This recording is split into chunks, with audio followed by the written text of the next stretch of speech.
بسم الله الرحمن الرحيم. هل أتاك حديث الغاشية وجوه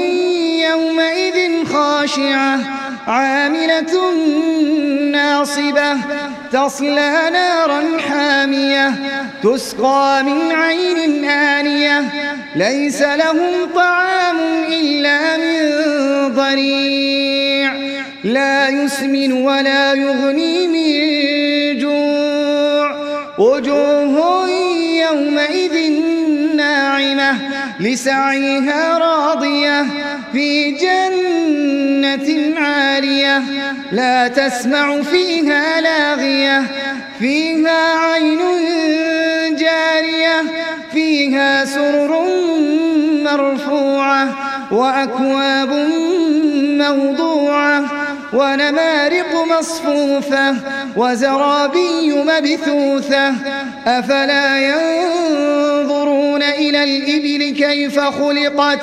أفلا ينظرون إلى الإبل كيف خلقت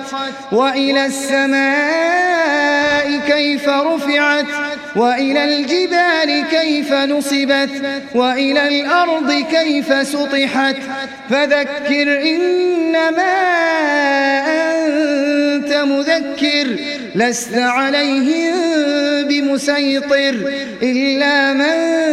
تولى وكفر فيعذبه الله العذاب الأكبر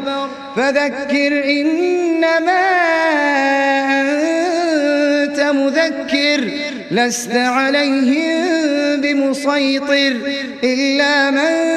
تولى وكفر فيعذبه الله العذاب الأكبر إن إلينا إيابهم ثم إن علينا حسابهم.